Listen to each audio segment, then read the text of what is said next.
Olá, amigos, bom dia. Eu gostaria de conversar com vocês hoje sobre alguns aspectos de uma reunião realizada no dia 8 de fevereiro, lá no Ministério da Educação, entre o ministro da Educação, Fernando Haddad, o secretário do Ensino Superior, professor Luiz Carlos Costa, e as entidades mantenedoras e as entidades representativas do ensino privado. Para esse nosso encontro de hoje, inclusive, eu coloquei um título, O Ensino Privado e o MEC, Vivendo o Momento.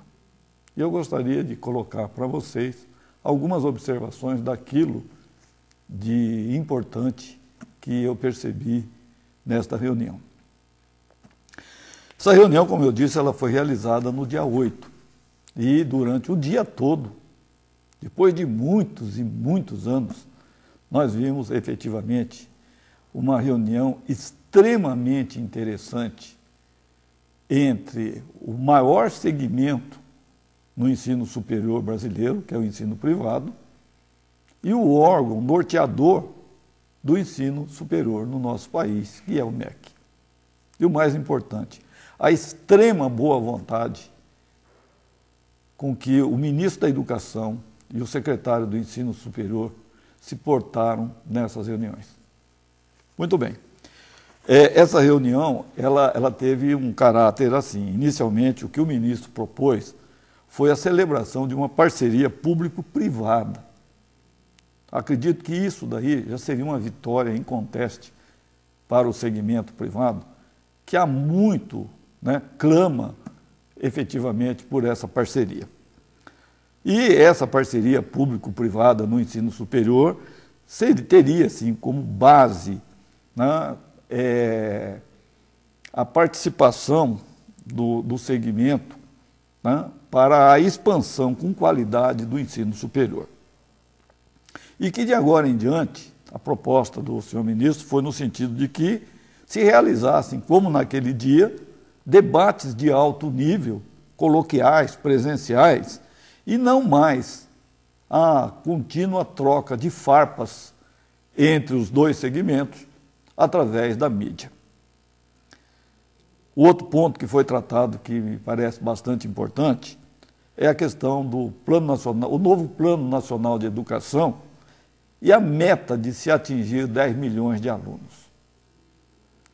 É óbvio que o ministro é o mesmo do governo anterior, mas parece-me que está bem claro que o cumprimento de metas e a exigência do cumprimento de metas, nós estamos passando por um momento novo no governo federal.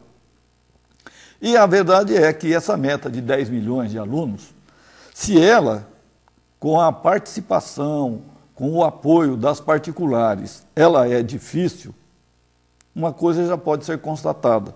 Sem a participação, sem o apoio das particulares, essa meta é impossível de ser alcançada.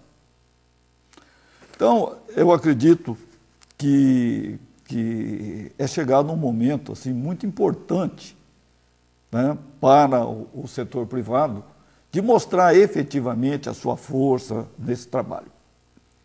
Uma outra coisa que foi tratada nessa reunião é a questão do EAD. E o ministro deixou claro também que não existe no MEC nenhum preconceito com relação ao EAD, mas a necessidade de se fazer uma adequação do ensino à distância aos padrões de qualidade estabelecidos pelo Ministério, da mesma forma como isso foi feito e está sendo feito no ensino presencial. Um outro ponto tratado que merece uma observação é a questão do acesso e a permanência do aluno do ensino superior. No ensino superior. O acesso e a permanência, a proposta do ministro é de que isso seja visto como uma oportunidade para o segmento como um todo, para o governo, para a nação brasileira e para o ensino privado em particular. Nós precisamos aumentar o acesso, nós precisamos diminuir a taxa de evasão.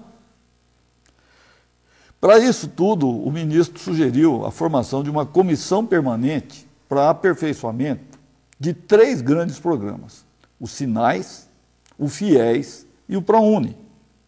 E essa comissão permanente seria coordenada pelo secretário do Ensino Superior. Aliás, eu quero deixar claro uma coisa muito importante. Depois de tanto terrorismo na CESU, eu acho que foi uma grata surpresa a maneira inteligente, a maneira equilibrada, a maneira até coloquial, né, com que o professor Luiz Carlos Costa, o novo titular da Secretaria do Ensino Superior, conduziu a reunião no período da tarde. Olha, realmente foi um alento perceber que, efetivamente, é possível falar a mesma linguagem com o MEC. Uma outra coisa que chama a atenção, né, e quem chamou a atenção sobre isso foi o próprio secretário do Ensino Superior, é a orientação da presidente Dilma. A nossa presidenta, ela deixou claro de que a educação superior, ela deve crescer de acordo com as políticas de desenvolvimento do país, ela deve se adequar e ela é uma mola propulsora disso daí. Nenhum país avança no ensino superior sem a participação do ensino privado. Em outras palavras, se essa é a orientação da nossa presidenta, aleluia, até que enfim temos alguém que está efetivamente olhando o ensino privado como parceiro, como uma parte importante, como um componente vital do crescimento do ensino superior, da formação de mão de obra especializada, para que nós possamos efetivamente continuar competindo com as demais nações. Uma outra coisa que merece ser lembrada é a pauta que foi aprovada ao final dessa reunião. A pauta dessa parceria público-privada tem alguns itens interessantes. A primeira delas, nós precisamos um esforço conjunto para fazer a divulgação do FIES. O FIES funciona bem, assim como o ProUni, mas ele ainda é muito limitado. Nós precisamos fazê-lo crescer. E se o setor econômico do governo vai dar respaldo para isso, ótimo. Uma oportunidade excelente de fazermos com que esses quase 10 milhões de jovens que estão fora do ensino superior tenham uma oportunidade. Essa divulgação deve ser feita, esse é o segundo item da pauta, através de encontros regionais que serão organizados de comum acordo entre a CESU e as entidades ligadas ao ensino privado. Terceiro, né, é preciso rever e aumentar as possibilidades dos critérios para a concessão e contratação do FIES. Quarto, é preciso aprimorar os sinais. Os sinais é lei, ele não vai acabar, o que não significa que ele não possa vir a ser constantemente aperfeiçoado. E o aperfeiçoamento dos sinais deve ser feito ouvindo-se também as entidades e o segmento privado. Mas o que nós não podemos é continuar a pleitear para aceitar o conceito 2 como um conceito de aprovação. Né? Escolas com conceito 2, cursos com conceito 2, elas precisam urgentemente ser melhoradas e não se passar a mão na cabeça e aceitar esse conceito como o adequado. O quinto item fala da expansão do ensino superior. E foi um ponto muito discutido e muito interessante. É a expansão estratégica do ensino superior do ponto de vista do secretário do Ensino Superior, onde se discutiu muito qual é a participação do ensino público, qual é a participação do ensino privado, e principalmente de fazermos com que esse trabalho de expansão não signifique fazermos uma concorrência com os mesmos cursos, nas mesmas localidades, nos mesmos horários, né, duplicando recursos públicos e particulares, e praticamente fazendo com que muitas das instituições, até mesmo públicas, não consigam preencher suas vagas. Um outro item que foi discutido e que faz parte dessa pauta é a pós-graduação estrito sensu. A necessidade que as universidades, muitas universidades públicas e privadas, cerca de 2/3 delas, não cumprem ainda a exigência legal de 3 mestrados e um doutorado.